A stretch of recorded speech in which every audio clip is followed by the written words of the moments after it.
Release date, September 8th, 2023. Ladies and gentlemen, welcome to another episode of the TBD College Football Podcast with your hosts. I'm Mason. And I'm Joey. And I'm Isaac. Well, we just got done with week one. This episode is entitled Kickers Wanted. I'm sure you know why, and Joey's going to explain it for us right now. I mean, I don't have the statistics on it all, from last season. But I swear, I don't think I've seen so many missed kicks within 1 week, let alone a whole entire season. And unfortunately, I mean, 2 of them came from Clemson, and a few of them were blocked, whatever. But holy cow, guys! I mean, they're really looking for kickers out here. They're really about to take kickers off the streets, man. I tell you. Clemson looking for kickers. TCU looking for kickers, Colorado looking for kickers.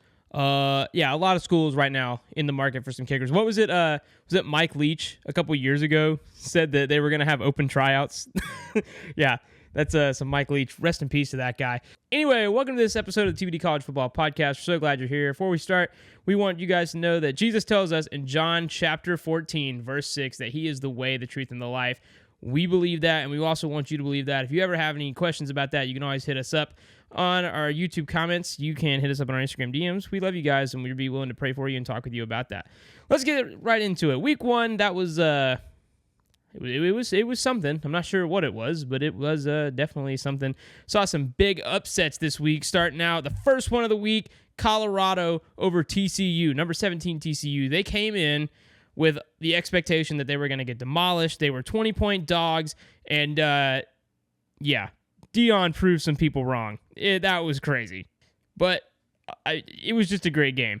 Next up, this one was fun. Well, it was for 2 of us. Duke over Clemson. Duke upsetting number 9 Clemson at home, winning by 3 scores. Fresno State also upset Purdue, which was a really close game. I didn't think it was going to be that close. We all picked Purdue, and we were all wrong. So, definitely a lot of issues there this week. But speaking of these teams and these upsets, this is going to lead us right into one of our favorite segments. Joey, what's the segment? That's right, Mason. Our next segment is going to be overrated and underrated. And believe it or not, Notre Dame is not on this list this week. That's right. New season, new list. So we're going to go ahead and start out with Colorado, who upset number 17 TCU. Travis Hunter and Shedeur Sanders are absolutely insane. I mean, I think it was 116 yards from Travis Sanders, as well as an interception in that game. Making big plays in that game for sure. Heisman watch alert. Dude played over 80 snaps. Over he played 80 over snaps. 80 snaps. And Shedeur Sanders at quarterback, he got 505 yards, the most of any Colorado quarterback in one game. Yeah, so I'm going to go ahead and ask Isaac, what do you think? So I'm going to say this. TCU is a team who, number 1, lost their quarterback. Number 2, they retained roughly half of their offensive roster. Now, that said, they still put up 42 points. What I'm going to say to you is that it was a typical Big 12 game. There was no defense. That's why they put up 45. And listen, I'm just excited to see Travis Hunter play against, when they go to Eugene here in a few weeks, to play against the Ducks. And really, honestly, when they play USC, I believe it's the week after that, that will be the test. And listen, Deion, I think he's changed the culture. I was wrong. Y'all can clown me all night. But what I'm going to say to you is that we'll see what happens. I think Isaac's right. I think we absolutely will see what happens. I think that Travis Hunter and Shedeur Sanders, like you said, they freaking balled out. It was a great game. Me and Joey argued to Isaac last week that Deion was going to change the culture there. They said he couldn't do it that way. He said, you can't kick everybody out and then get 64 transfers in and, create a football team off that. Well, prime time is happening, baby, whether y'all like it or not. So I think it's safe to say that we all agree that Colorado is very much underrated. Next up, we got Georgia. Not a great start against an FCS opponent. Only 17 first half points, which is a little weird. Okay, not the same offense as last year. Still won by 41 points, though. Okay, nothing crazy. Again, new offense. Same typical Georgia defense, though. I'm just going to go ahead and say it. I think that Georgia is right where they should be right now. Maybe there's an argument for overrated right now for the offensive side. We'll see how it goes. Brock Bowers is still a beast, a monster on the offensive end. We'll see how that goes. But we're just going to go ahead and, Mason, you're the Georgia guy. Well, it's like you said, right? I mean, we are a little bit, I think we're right where we are. We did have some of those first half issues, but I think something that not a lot of people are talking about is, we still got over 500 yards of offense in this game. We were definitely stalled out a little bit in the first half. You have Kendall Milton, who's still recovering from a hamstring injury at running back. We have Branson Robinson. He tore his meniscus or something, so he's out for the season. That's our second string back. So we're getting, Muse in there, Nick Muse. We have a brand new quarterback. We have a brand new offensive coordinator. So I think that, and Ladd McConkey was out too, one of our best wide receivers. And you have Dominic Lovett, the transfer from Mizzou, and Ra Thomas, the transfer from Mississippi State at receiver, and they're brand new to the office, right? So I think it's a lot of people just learning the scheme and, learning their position and their part in the offense. I think that that's what it comes down to. So right now, I'm with you. I think Georgia is right where they need to be, but I don't think we stay there. I think we become underrated pretty soon. Well, here's the thing. It's kind of hard to pit the two-time back-to-back defending champions, the reigning national champions for the past 2 seasons, going on a three-peat, and say, well, are they overrated or underrated against an FCS opponent? Now, with that said, I would agree. I think Georgia's right where they should be. Given the fact that the injuries they had, they're still trying to find this new system. Like Mason said, new OC, new quarterback. They're trying to find their rhythm. I think they are where they should be. I think it was just a slow start. That's not the first time in the past 2 seasons we've seen Georgia start slow against a subpar opponent. I believe it was against Georgia Tech last year where they really had a slow first half. And it's like, they'll be okay. I think they're right where they should be, but I believe, again, also like what Mason said, very soon they could very well be underrated depending on how they start out against conference play. And something else I'll mention extremely quickly is that I think that our coaching is what sets us apart from a lot of other teams. Like last year we're down 13 points in Como against Missouri. And what do we do with 10 minutes left in the fourth quarter? We overcome that deficit and we win by 4. So I think that our coaching, too, is really what sets us apart. And Kirby's coaching this year. He's mad. I saw him. He was mad in the first half. He did not like that they only put up 17 points. So I think that, like I said, it's going to come down to coaching. He's still a great coach. He's not Nick Saban. Look, and I've said this for a long time. He's not Nick Saban. He's Kirby Smart. He's building his own program. He's doing his own thing at Georgia. His success that came from Alabama, sure, you can say he piggybacks on that. It's where he learned a lot, but he's becoming his own program. He's building his own dynasty. It's becoming a monster in Athens, whether y'all like it or not. So, we don't. It's okay. Speaking of coaching, we're going to go ahead and combine these two together, Florida State and LSU, only because they were in the same game.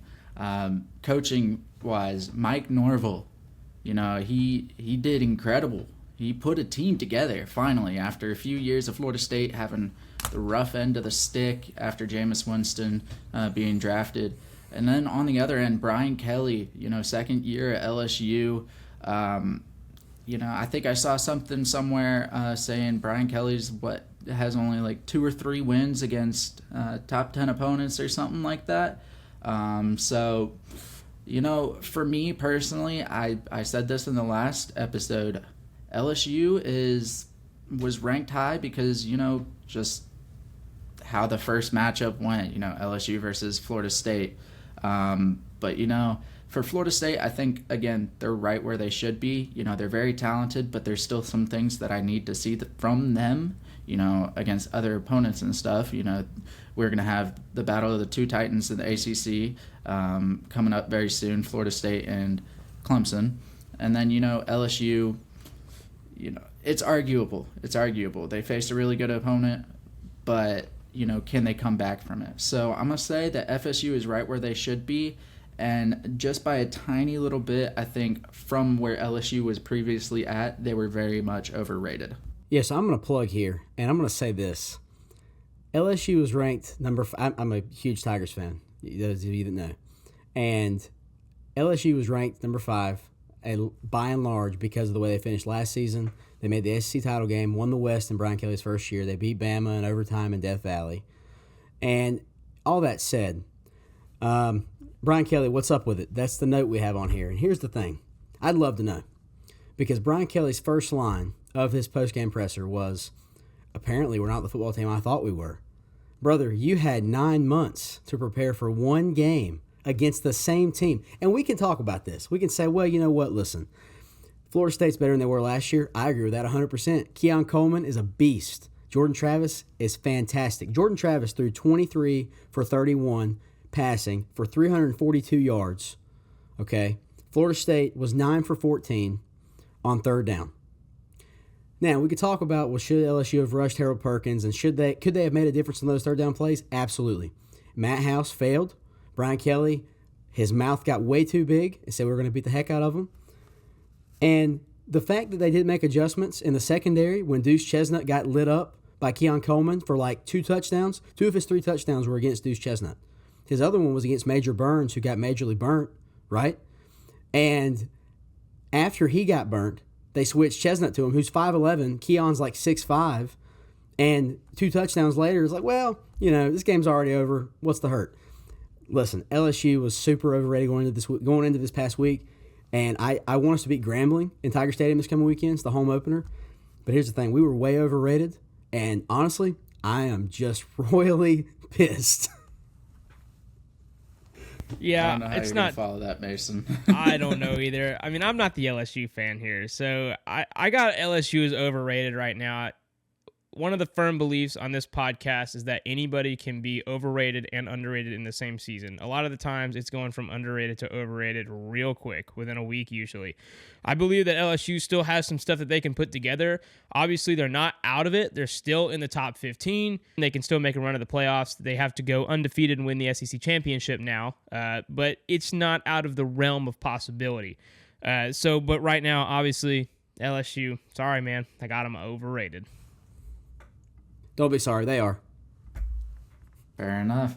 And just like we did with Florida State and LSU, we're going to go ahead and do the same thing with Duke and Clemson. Duke, you know, in the notes it says they won by 3 scores, but okay, technically they won by 2. The third one was garbage time. But yeah, Duke winning by 3 scores against my Clemson Tigers. The first win since 2004 against Clemson. And the biggest question that a lot of people have right now is, did Clemson self-destruct, or is Duke really a good team? And the next big question that I've for some reason seen pop up a lot is the Dabo Dynasty dead? And let me tell you something. The Dabo Dynasty is not necessarily about the amount of wins this football team gets, right? The Dabo Dynasty is about the number of lives that he touches and brings to God. He has changed this football program. He has brought faith to these players. You see players going into the program thinking all about football and leaving the program thinking all about their relationship with God. So with that question, I say that no, I don't think the Dabo Dynasty is dead. I think having it called a dynasty itself is kind of, you know, a little lame, you know, because it's not always about football. And I think we've kind of made that clear on this podcast. It's more about your relationship with God. Football is just an entertainment aspect, okay? And I think Dabo understands that. But in relation to this game, Clemson definitely self-destructed. I'll definitely agree with that. I think that you know, we have a lot of 4- and 5-star athletes that played like 1- and 2-star athletes, if even a star at all. I mean, you have 2 fumbles in the red zone. Should have been up 21 to, I believe, 13. But, you know, they fumbled the ball. They fumbled the bag, as some would say. And, you know, it was just grueling to watch as a Clemson fan, because I know coming into the second half, you knew Dabo lit them up, but yet they just couldn't keep their hands on the ball. They couldn't secure it for some reason, and they just let that game go away from them. So I'm going to go ahead and say that Duke is definitely underrated. I think they are a good team. Do not get me wrong.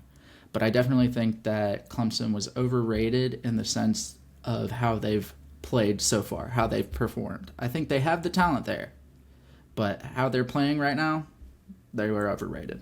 Go ahead, Mason.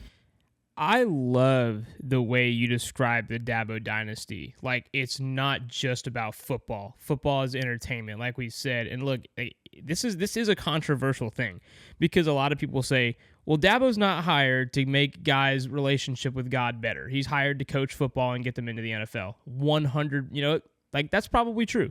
His job is to coach these players. But I would say that I don't really care. Like, to me, it's more important that these players are becoming better men and becoming, more like Jesus. That's what's more important to me.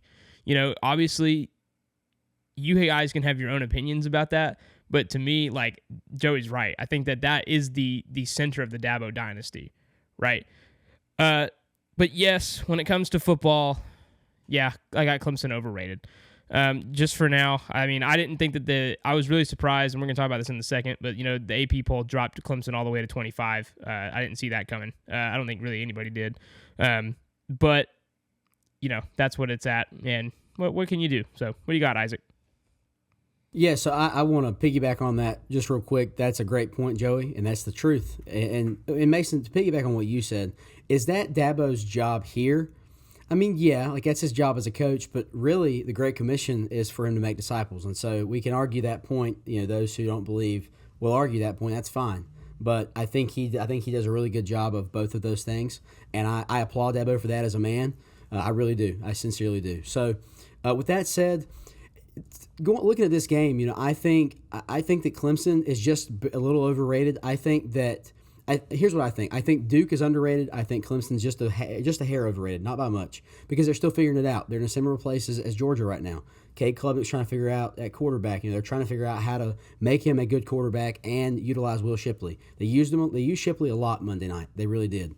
But at the same time, those two fumbles, we can say, well, is Duke really that good? I think they're a little underrated. They play with energy. They really were excited. Wallace Wade was rocking. But the thing is that they also just took advantage of turnovers. That's it. And we can argue, listen, I'm going to say this. If Clemson scores those 2 touchdowns, doesn't fumble, they win that game.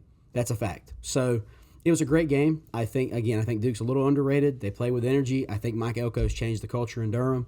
But Dabo, the dynasty's not done. Clemson's just a little bit overrated. It was a great time, and I'm looking forward to seeing the ACC run that both these guys make for the rest of the year. Agreed. And I mean, real quick for the ACC, you got UNC, Duke, Clemson, Florida State. Hopefully NC State steps it back up. You got the ACC, making a big statement before these new teams. But real quick for Duke, I'm going to highly say this. I think Duke has a Heisman contender in Riley Leonard. I think he absolutely performed his butt off, and I think that game showed that, there really is talent. There's an arm and there's legs. And, dude can run, man. But, yeah, I agree with y'all. I agree. All right, now it's time for our game of the week, like normal. Isaac, why don't you tell the folks what our game of the week is?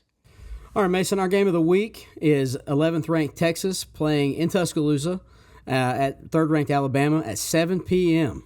This is going to be a great matchup, ranked matchup. Obviously, a top 11, almost a top 10 if Notre Dame hadn't, jumped Texas.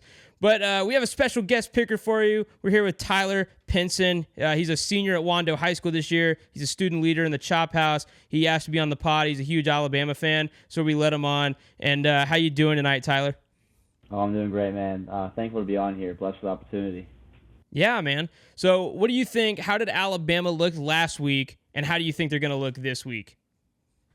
I think we look great. I think there's definitely always going to be things to improve on. Obviously, it's Middle Tennessee, so it's not like an SEC right off the bat matchup. But, yeah, I think we look good offensively. Defensively was a big step up from last year. It looked great. I mean, Dallas Turner wasn't very involved in the pass rushing game, I didn't think, very much. So that'll be interesting to see what he does this week. But, I mean, Braswell, linebacker, looked great. Secondary looked great. So a big thing for us last year was we got beat a lot down the field. We forced a lot of 3rd, 15, 3rd and 17s, just like long yardage third downs, and we just gave up easy, like either PIs or just like deep routes down the field. So I think that's a big step up this year. Then offensively, I mean, you can't really have a better first game than Jalen Milroe did. So Definitely, especially with the questions surrounding that quarterback battle with Ty Simpson and Jalen Milroe and Tyler Buckner, the transfer from Notre Dame.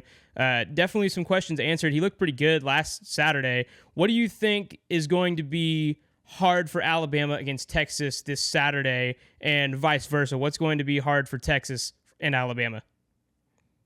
Well, obviously it's the coaching thing. I mean, man, Sark is an amazing coach. He gave it to Alabama last year. We kind of got lucky that Ewers ended up getting injured, but and then again, Quinn Ewers, Xavier Worthy on the offense is just going to be how can we limit them? How can we force them to maybe have to run the ball a little bit more without Bijan this year? And then whenever they do have to pass on third down, making good plays on third down. And then obviously, like Nick Saban, 27-2 or something against former assistant coaches. So 28-2. 28-2 doesn't get much better than that. So it'll be interesting for sure. But I think that Bama's done an exceptional job of transitioning from their offensive scheme last year to this year, in the sense that our first half look a lot more like getting the run game more involved, like an old style Derrick Henry Alabama offense. Then later in the game, play at RPOs, looking down the field for reads, especially just seeing Milroe hit those that big bomb to Jermaine Burton right before halftime last week. That was a big, just like, okay, wow. So that there's the deep ball we've been waiting for. So. Yeah, especially with, I think that's a great point. Saban is 28-2. It'll be definitely an interesting game.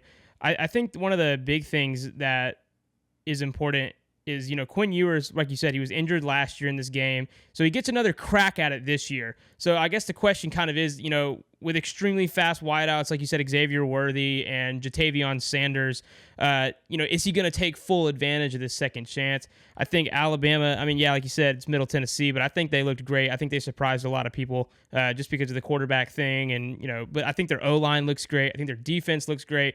My question is, because Texas has those, extremely fast wideouts, did Bama fix that position at safety and cornerback? Are they going to be able to keep up with those receivers?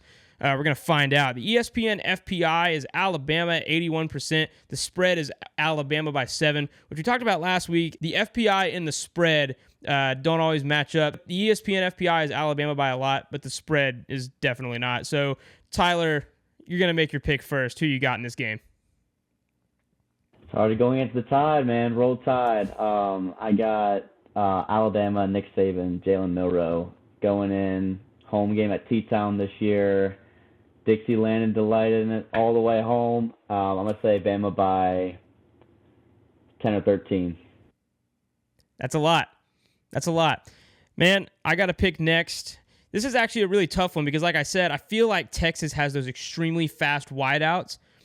I think that they're going to have I think the Alabama safeties are going to have a long day with them.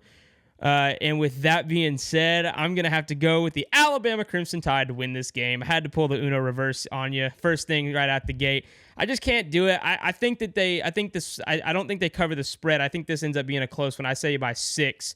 I think Alabama's defense is going to play well up front, but they will have to battle those wide receivers. I think Quinn Ewers is going to come out and just look super staunch. So my pick, I got Alabama, but they're not covering the spread.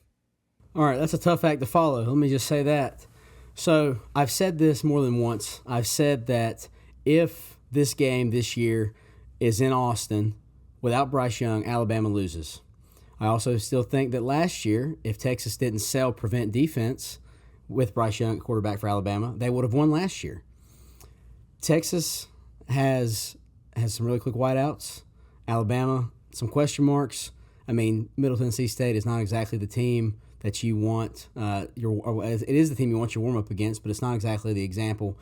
With that said, this game is in Tuscaloosa. Texas looks really good. I'm going to go with Bama. I think Bama covers. I like Bama by a touchdown, and they will just cover. They'll win by a touchdown. I think they'll get it done. It'll be a close game. I think Texas will make it really competitive. Quinn Ewers will really fight for the second chance, and I'm going to pull for Texas, but I think the Tide roll. Y'all make it really hard on me to make these picks, especially 3-0 so far for Alabama. I just have a lot of questions on the offensive side for Alabama. A lot of missing pieces, But, as brought up by Tyler, there's no more Bijan Robinson to kind of save them. If that pass game isn't going well for Texas, they have nothing else to really fall back on. We thought they would, but from what we've seen so far, not really. I really do think it comes down to defense for this game, and I think that although Texas has seemed to improve on defense this season, I think Alabama and Nick Saban, they just always have the upper hand in that department. So I'm going to go ahead and say Alabama. I think they're going to take the spread. I think probably going to go with 10.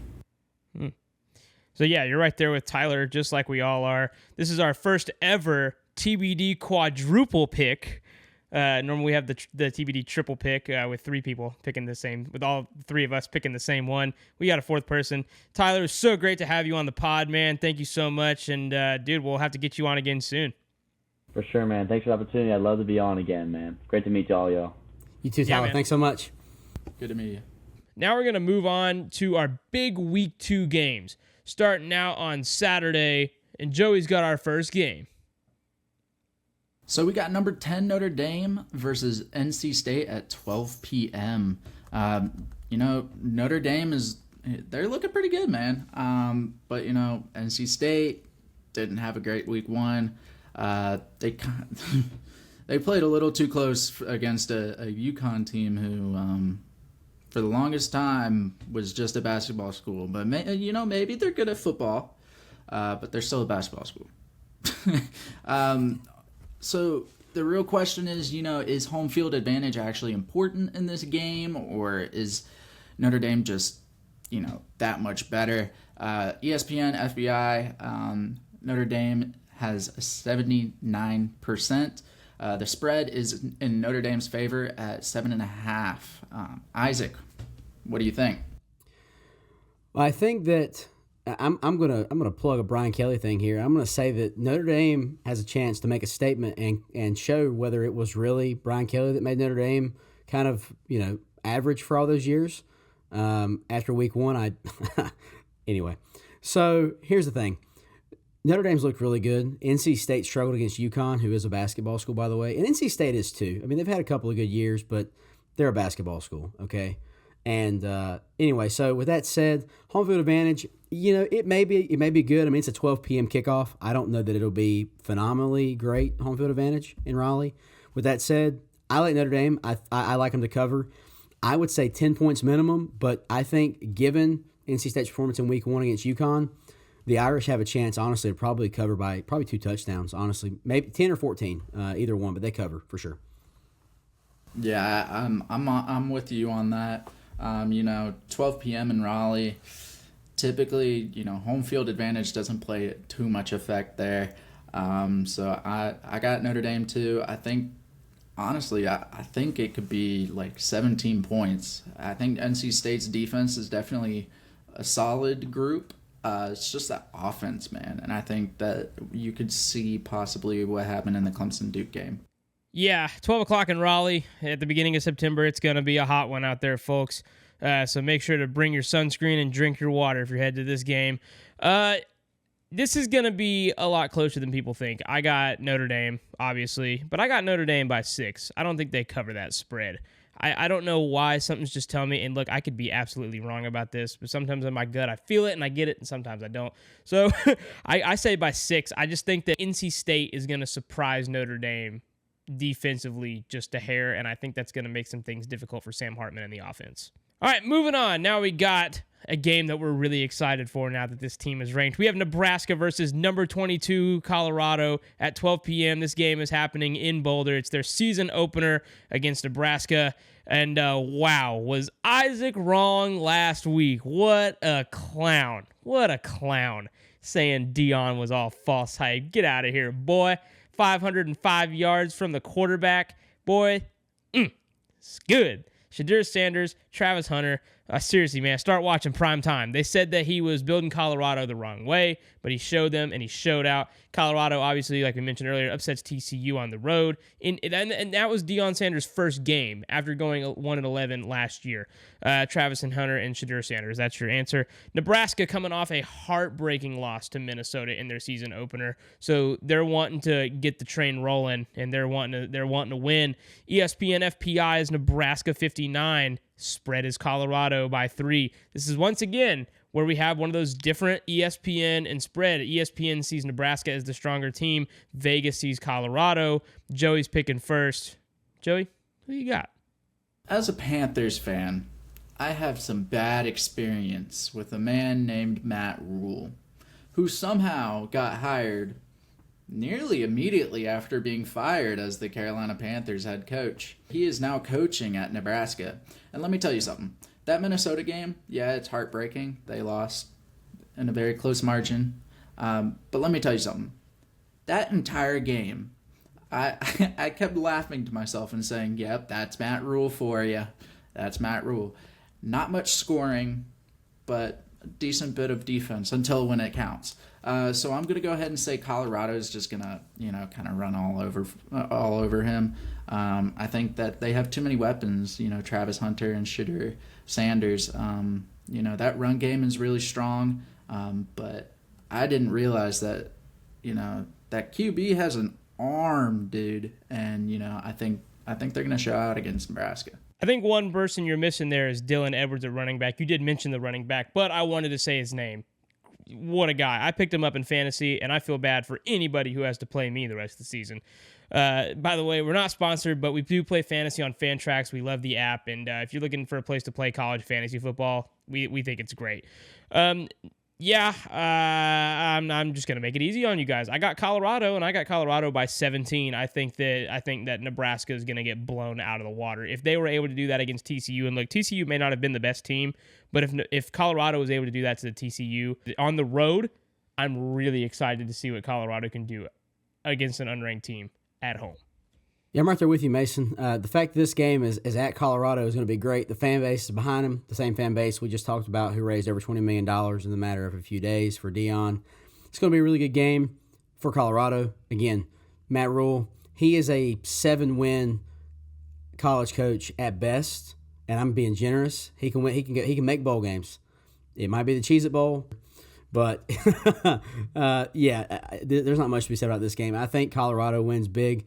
I would say 2 touchdowns minimum, probably 17 or 21. Matt Rule and the Cornhuskers, they're going to get huskied. It's just crazy to see that Matt Rule was one of the greatest college football head coaches at Baylor, went on to coach the NFL, was absolutely horrible, ruined the team, in fact, and then came back to college and is running the same kind of system that he did in the NFL that didn't work out. So, yeah, I don't know. I would argue Dave Tepper ruined the Panthers, but that's a story for another day. It's more of a 50-50 job there. If you guys didn't know, Isaac and Joey are both Panthers fans. TBD NFL no longer exists. We're sorry, but go check out some content elsewhere. I can't decide what I am. I think I'm going to be a Philadelphia Bulldogs fan this year. Falcons suck. It is what it is. All right, folks. Our next game is 20th ranked Ole Miss playing in New Orleans at 24th ranked Tulane at 3:30 p.m. So not sure what to expect in this game. Ole Miss obviously dominated against Mercer. They put up 73 points, but it's Mercer. Alabama did the same thing a few years back. Will they do the same, or is Tulane better than people think? It could go either way. Lane Kiffin's trying to figure out this whole portal thing and NIL, and Jackson Dart under center in Oxford. The ESPN FPI has Ole Miss at 77%, but the spread is only 7.5 points for the Rebels. Guys, here we have another massive FPI and pretty minimal spread. So what do you got? Man, you had a pretty intense quarterback battle between Jackson Dart and the transfer Spencer Sanders from Oklahoma State, and they got Jackson Dart under center. Man, I really don't know what to expect, and I don't even know if I agree with that. I guess just because Jackson Dart has the seniority. Obviously, I'm going to pick Ole Miss, and obviously I'm going to pick them to cover the spread. I don't think Tulane is that good. This is not Tulane. Okay, I'm sorry. Tulane is good. They are a very good team, but Ole Miss is not USC. I think that their defense is improving. I think they're going to figure some things out. I think this might be close, but I do have Ole Miss to cover the spread. I got them. I think it's close early. I think Tulane comes out swinging. They may even draw first blood, but I think Ole Miss is going to figure some things out in the second half, and I think that they're going to win it by 10. So let me just say the irony in the words Ole Miss and defense, simply because it's a Lane Kiffin team. It's a little bit of irony in that sentence, but I digress. It's my pick. I'm also going with the Rebels. I think that they will beat Tulane. I think they'll cover. I like Ole Miss by 10. I think they'll put up a good fight. I think Tulane, like Mason said, comes out swinging early, and a Lane Kiffin defense, they buckle up when they have to in the second half. It'll be a good game, but I think the Rebels take a ride down I-55 and get the win. I think it's funny what both of y'all said. Yes, the irony in a Lane Kiffin team and defense used in the same word or in the same sentence. But also, you brought up USC, and let me tell you something. Ole Miss is the USC of the SEC. So, let me tell you something. I got Tulane. I think their defense pulls it through. I think they hold up against Ole Miss's offense, and their own offense can keep up. I think it's going to be a close game. Don't get me wrong. I think it's probably going to be won by a field goal. But I got Tulane. You can make that pick as long as you agree that we are going to clown you next week if they get beat by 20, okay? Fair enough. All right, our next game is number 23, Texas A&M at Miami at 3:30. So is this the battle of the worst teams in the conference? Last year, both teams got upset by a group of 5 opponents at home last year. A&M by App State, which is a good team. Don't get me wrong.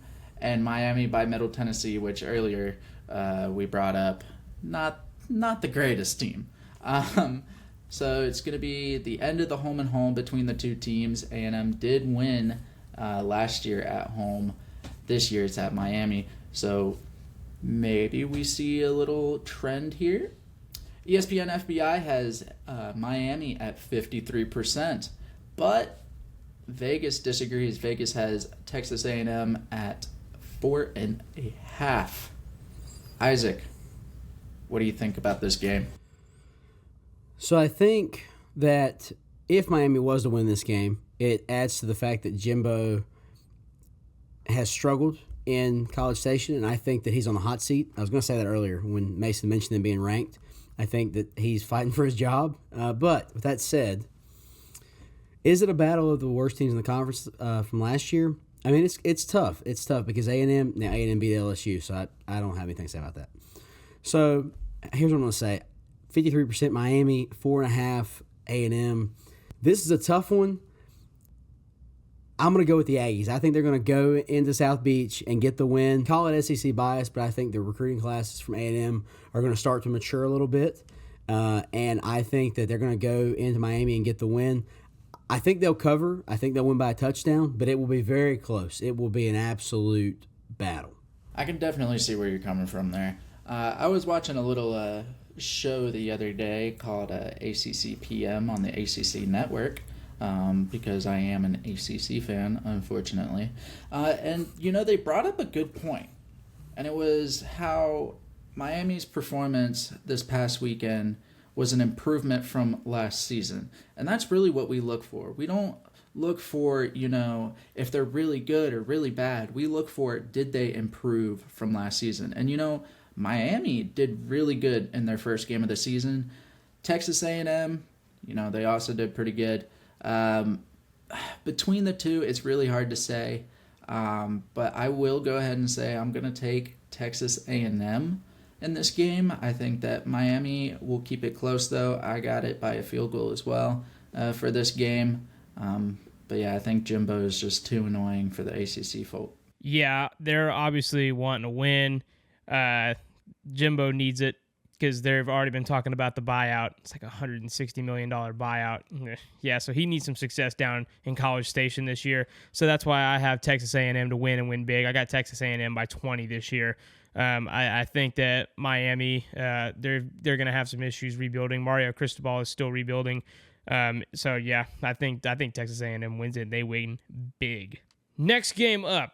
This is Iowa at Iowa State at 3:30 p.m. the battle for the state of Iowa, the Farmer Bowl. Big time rivalry right here. Although we are missing running back Brees Hall, running back that me and Joey so thoroughly enjoyed watching over the last couple of years. We talked about him a lot before Isaac joined. Both teams have started out 1-0. Obviously, Iowa just dropped out of the rankings, probably to make room for Colorado or Duke. They just want to prove that they deserve to be up there. All right, Iowa State, they're looking for another dub to jumpstart their season. Obviously, looking to get back in the Big 12 championship. They were in it in 2020, lost in a crazy way to Oklahoma. So yeah, they're just looking to get back to where they were. ESPN FPI in this game. Iowa State 57, spread Iowa by 4. Once again, another mismatch in the ESPN FPI and the spread. Joey's picking first. They think it's going to be close. Who you got? I mean, I definitely agree that it's going to be a close game. Both teams being 1-0 is a pretty good start, I will say. But let me just tell you this. This is typically one of the most boring games of the weekend. Iowa typically has one of those greater defenses. Meanwhile, Iowa State has the greater offense between the two. It's never vice versa for some reason. At Iowa State, I'm going to go ahead and say that Iowa State's going to win this year. I definitely think it's going to be a close game, though. I think it's going to be determined by at least 1 point. I don't think either team is really eye-opening, kind of really amazing. So we'll see, but I got Iowa State by 1. By 1. Wow. So Iowa State, obviously you got them to cover the spread and win that game, and it's going to be super close. And I agree with Vegas and ESPN. I think this is going to be an extremely close game. You know what, though? I'm a defensive guy. I believe strongly that defense is so important, even if you don't have an offense. But if you have enough of an offense to keep up, it's good. I'm making this really hard for Isaac, and I'm so sorry, but I'm picking Iowa.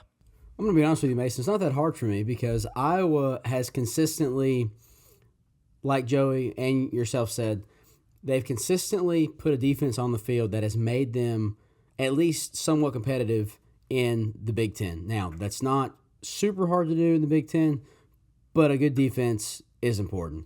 I think back to several years ago when, I think it was 2018, when Penn State was playing at Iowa, and the last drive of the game, Trace McSorley threw for a touchdown, and it was a walk-off dub.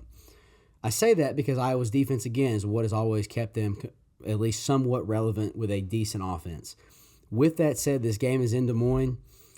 It can go either way. Iowa by 4, Iowa State 57%. This is a really tough one. The Cyclones, they're at home. I'm going with the Hawkeyes. I think they're going to go into Des Moines and get the win. It's going to be close. I like them by a field goal. I don't think they cover. I like them by a field goal. It's about as close as you can get without picking 1 point like Joey did. But I think Iowa gets the win, and it will be a potentially boring but also potentially a really good game. I think this is going to be a particularly low-scoring game, too. I can see this another 7-3 or 10-9, something stupid like that. It always is. It always is. All right, folks, it's going to take us into our next game, which is unranked Appalachian State playing in Chapel Hill against 17th ranked UNC at 5:15 p.m. This was a great matchup last year in Boone. It really was, and Kid Brewer was rocking. Boone is a great place to see a football game if you've never been. If you guys happen to be locals, you should go. Looking for another one in Chapel Hill this year. You can never really count App State out of any game. They're just that team. They went into College Station last year at Kyle Field, and they beat Texas A&M. Nobody would have thought a Sun Belt team was going to beat an SEC team. Now, it's also A&M, but we'll give App State the credit here. Drake May looked really good against South Carolina. It could be a very long day for the Mountaineer defense. The ESPN FPI has the Tar Heels at 92%. The spread is my Carolina by 18. Mason's picking first. Give me some of your thoughts, guys. What do you got? You make a really good point. App State is that team. You can never count them out of any game, literally any game. You think about they beat Michigan that one time, a while ago. They pull off an upset last year. yeah, you pull off an upset against Texas A&M out on the road last year. No, don't get me wrong, Texas A&M was garbage last year, but still, to pull off that upset on the road at one of the hardest places to play in college football is insane. And then you also have them, get that Hail Mary win against Troy at home last year, which was insane in itself. So this is going to not be a close game, though. I got UNC. I think that UNC is gonna. Okay, I say it's not going to be close, as in I have UNC to not cover the spread, but not close because they're going to win by like 16-17. So I got UNC. So I just happened to think about this. And App State, they hosted Gardner-Webb for their first game last weekend in Boone at Kid Brewer. And Gardner-Webb, I didn't even know they had a football team. I'm going to be honest with you. So here's the thing. App State started really, really slow against the Bulldogs last weekend. I really think that, and of course they ended up winning big, so don't get me wrong. All that said, it's in Chapel Hill. The Tar Heel fans, they're going to be behind them. Drake May really did look good against South Carolina last weekend, Charlotte. It pains me. I'm going to pick the Tar Heels. I don't think they cover. I think they win by 17. App State makes it a decent game as long as their offense gets off to a better start. Their defense, I think, makes it a pretty decent game. But I think the Tar Heels win probably by 17, just under the spread. Man, y'all are really picking high for this game. Let me tell you something about App State and UNC. This game's always close. Like, for no good reason either. It's always close. So, even when App State doesn't have a good quarterback, no offense to Chase Bryce, but he was a backup at Clemson, okay? Not necessarily UNC level starter quarterback or Drake May or Trevor Lawrence. But, it is at Chapel Hill. I'll give you that. But I don't think it's going to be as wide of a margin. Like Isaac said, yeah, they started off slow against Gardner-Webb. But, again, they found themselves out. They figured it out for that second half, and they laid a pummeling on them. I'm still going to pick UNC. I think that, UNC has the offense there. But I think App State can keep up. And I think that App State, they cover that spread. But I think UNC wins by a touchdown. And App State has the final drive, too. They just can't pull it off.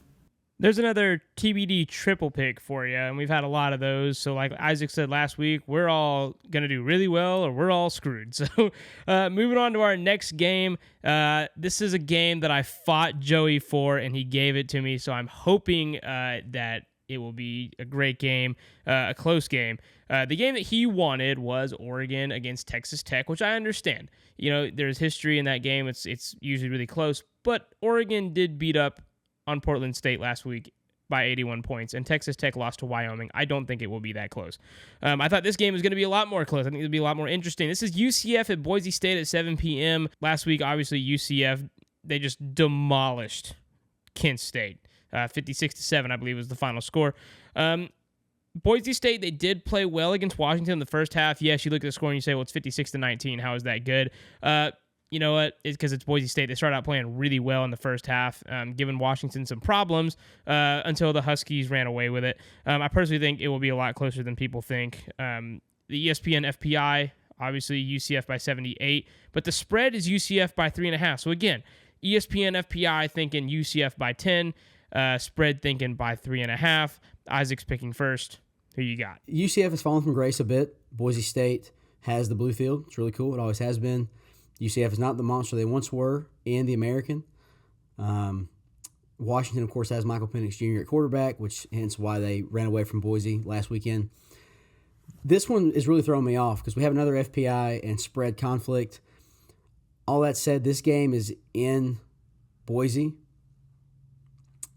I'm going to go with the Broncos. I think that they will cover. I like them by a touchdown. Actually, take that back. Nope. I like the Broncos by a field goal. It'll be a good game. At least I hope it will be for Mason's sake. I think the Broncos get this one done on the blue field at Boise State, which I just want to say it again because it's really cool.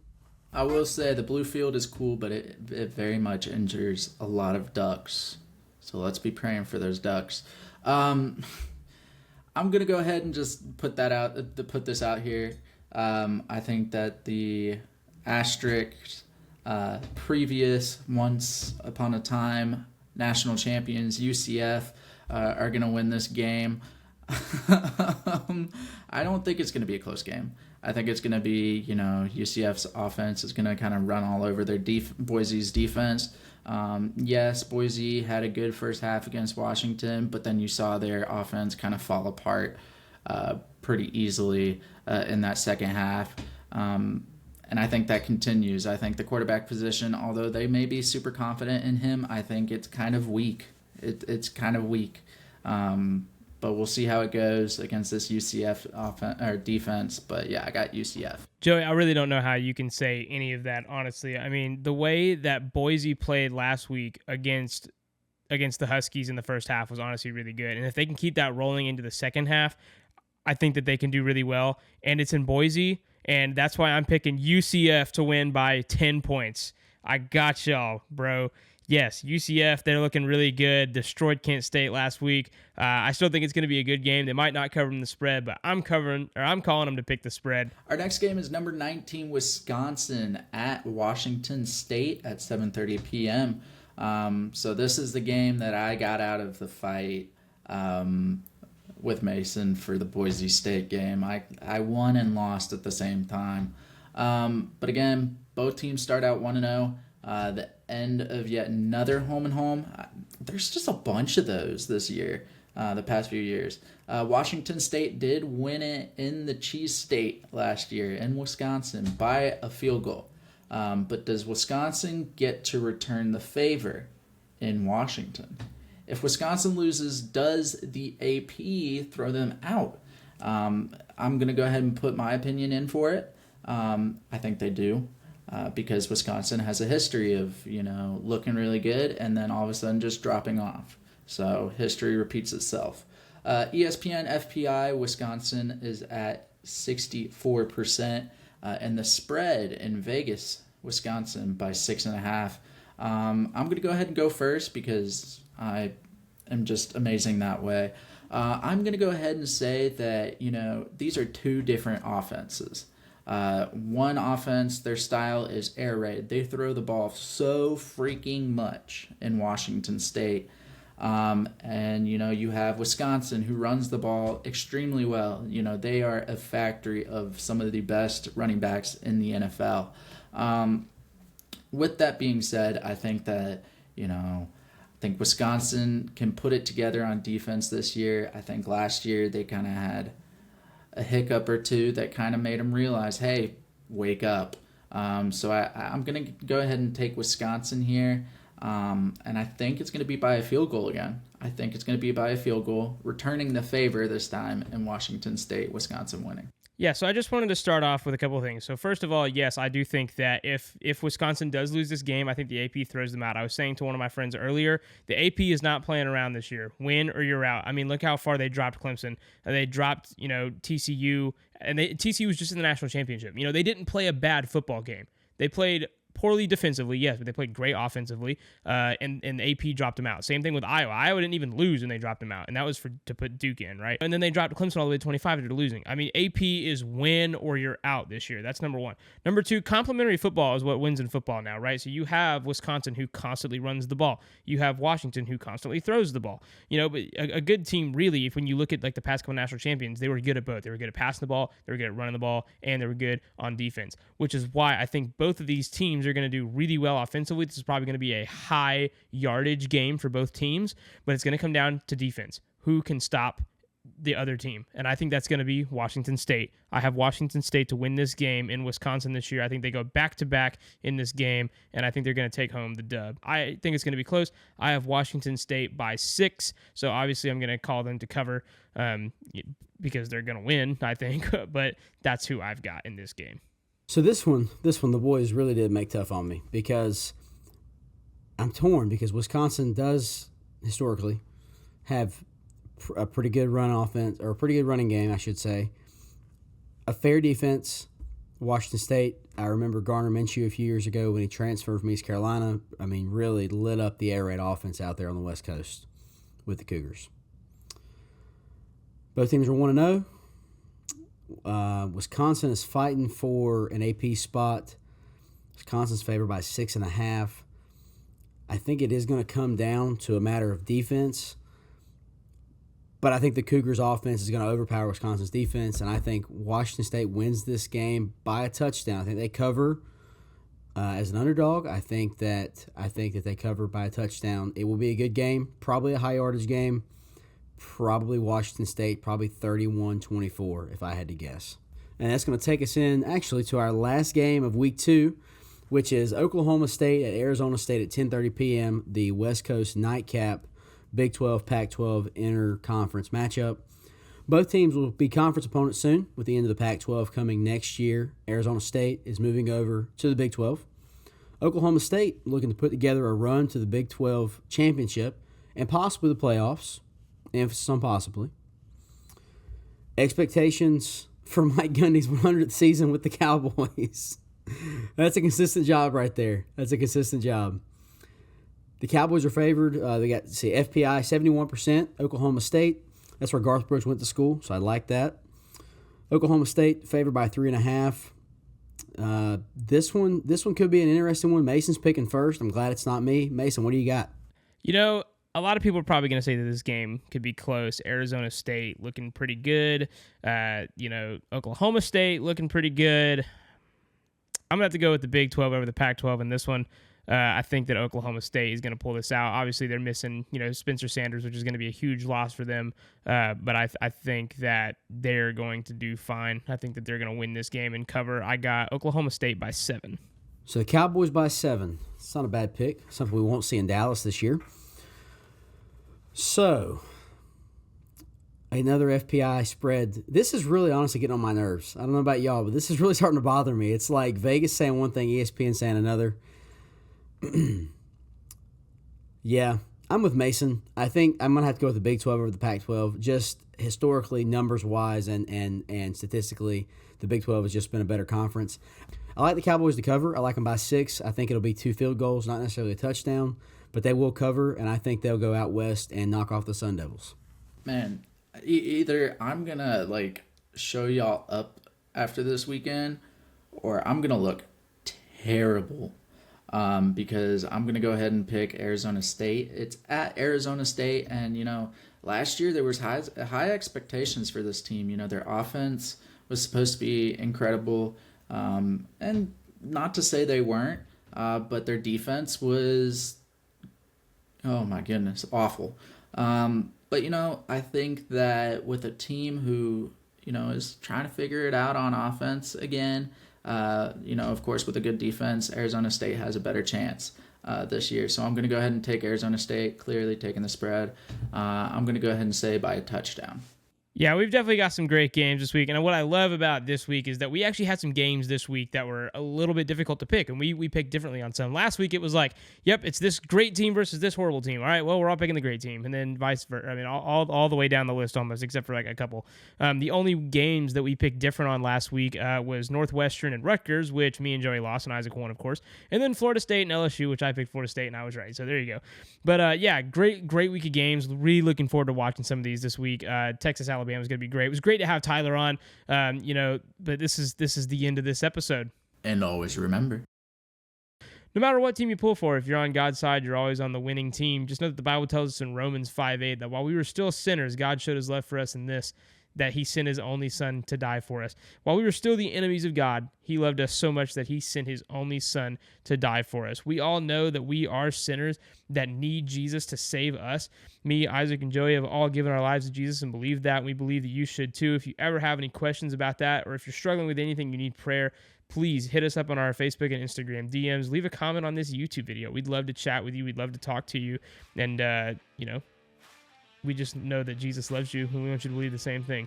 So that is this episode. Thank you guys so much for watching, and we'll see you next week. Bye-bye. Later.